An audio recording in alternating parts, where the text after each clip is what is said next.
There's a moment every parent recognizes. Your 4-year-old is crouched on the kitchen floor, completely still, watching a line of ants disappear under the door. 20 minutes go by. You've called them for lunch twice, and some small, tired part of you wonders whether you should be doing something more useful with this time. A flashcard, a lesson, something that counts. What nobody tells you is that you are watching the single most important thing a child can do, and it has a name in Japanese that most of the internet has gotten completely wrong. You've probably seen Ikigai drawn as a diagram. 4 overlapping circles: what you love, what you're good at, what the world needs, and what you can be paid for. Find the sweet spot in the middle, the picture says, and you've found your purpose. Here's the problem. That diagram isn't Japanese, and it isn't Ikigai. It was made in 2014 by a Western blogger who took an existing purpose chart by the Spanish astrologer Andres Zuzunaga and simply pasted the word Ikigai in the center. The real concept, the one Japanese people actually live by, contains no circle for money at all. And once you understand what it really means, you'll stop trying to engineer your child's future and start protecting something they already have. So let's start with the word itself. Ikigai is written in 2 parts. Iki, meaning life, or to live, and gai, meaning worth or value. Put them together and you get something close to that which makes life worth living. Not a career. Not a calling you monetize. A reason to get up in the morning. For one person, it might be their work. For another, it's a garden or a grandchild's visit, or the first cup of coffee in the quiet before the house wakes up. Japanese researchers who study this describe Ikigai as often small, often daily, and almost never about being paid. Which means the thing we're trying to give our children was never a job title.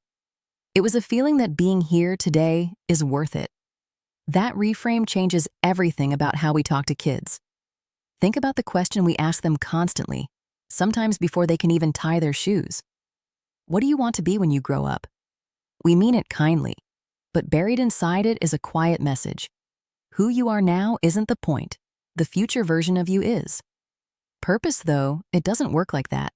The Stanford developmental psychologist William Damon, who spent years studying how young people find purpose, found that it doesn't arrive as a bolt of certainty about a career. It grows slowly, from 2 ordinary experiences: noticing what genuinely absorbs you, and discovering that you can help someone. Picture your 5-year-old Sana, who lines up her crayons by color for an hour and hums while she does it. You don't need to know whether she becomes an artist. What matters is that someone noticed the humming and let it continue. Damon's insight is that purpose starts as a spark of interest that an adult takes seriously, long before it has a name or a career attached. The child feels it. This thing I do is worth doing. Purpose isn't found, it's grown. And it grows from soil you can tend right now. Which brings us to the 2 roots. Every durable sense of purpose in a child or an adult seems to grow from the same 2 things, and you can nurture both before your child can read. The first is absorption. That ants on the floor stillness. Psychologists call the deepest version of it flow, and it's that state where time disappears because attention is completely, happily consumed. When your child is lost in stacking cups or narrating a story to their stuffed animals, they aren't wasting time. They're rehearsing the exact feeling that, decades from now, will tell them what makes their life worth living. The second root is mattering. The quiet discovery that what I do makes a difference to someone. A toddler handed a real job, carrying napkins to the table, feeding the cat, holding the door, isn't just being cute. Something important is happening underneath. When a child sees that the table got set because of them, that the cat is fed because of them, they learn that their actions land in the world and change it. Researchers Edward Desai and Richard Ryan spent decades showing that human motivation runs on 3 needs: feeling capable, feeling free to choose, and feeling connected to others. Absorption feeds the first 2. Mattering feeds the last. And here's the part parents miss. Doing the job for them, faster and neater, quietly steals it. The spilled water and the crooked napkins are not the cost of letting them help. They are the receipts for it. They are the price of a child who knows they belong. Together, these 2 roots are the beginning of a reason to be here. Now, here's the part that runs against almost everything our culture pushes on parents. Ikigai is supposed to be small. We're taught that a life of purpose is a life of big goals, grand achievements someday. But the Japanese understanding is nearly the opposite, meaning lives in the daily and the mundane. The neuroscientist Ken Mogi, who has written about Ikigai for Western readers, puts starting small and savoring the present moment at the very heart of it. And this matters enormously for how we raise children, because the alternative is the trap so many loving, ambitious parents fall into. We postpone our child's sense of worth. We tell them implicitly that they'll matter when they win the tournament, ace the test, get into the school. But a child whose worth is always parked in the future learns that this moment, the ordinary Tuesday one, is never quite enough. And that lesson doesn't stay in childhood. It becomes the adult who achieves the thing and the next thing, and still feels that the life worth living is always just ahead, never here.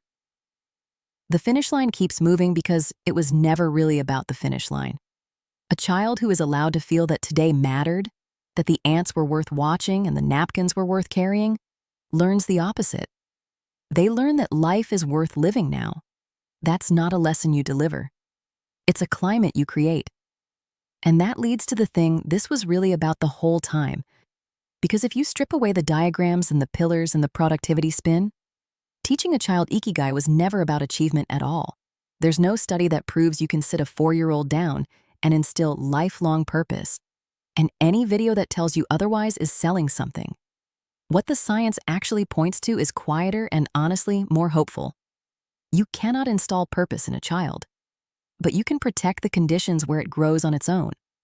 You do it by letting the absorption run a little longer before you call them for lunch, by giving them real ways to help instead of doing everything faster yourself, by asking not, what do you want to be, but what did you love about today? You are not engineering a prodigy. You are raising someone who wants to be here. Here's what no one says out loud to tired parents. You will not get this right every day. Most days you'll call them off the floor because lunch is going cold and the afternoon is a logistical avalanche and you simply do not have 20 minutes to watch ants. That's fine. That's parenting. The pediatrician and researcher Donald Winnicott gave us the phrase, the good enough parent. And he meant it as a genuine standard, not a consolation prize. Children don't need a parent who perfectly protects every moment of flow. They need one who does it often enough, who notices the spark often enough, that the child comes to believe their inner life is worth paying attention to. You don't have to teach Ikigai.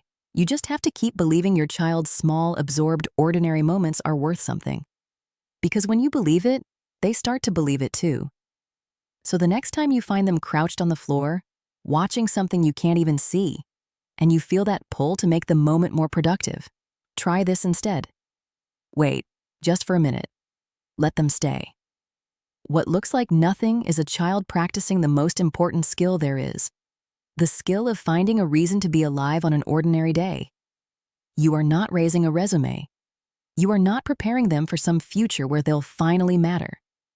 You are showing them right now that being here is enough. That is the real inheritance. Not a passion, not a plan, not a perfect 4 circles overlapping on a page. Just a quiet, unshakable sense that life is worth waking up for. If this landed with you, tell me one small thing your child gets completely lost in. And if this is the kind of parenting you want more of, subscribe. And we'll keep finding the science that makes it a little easier to trust yourself.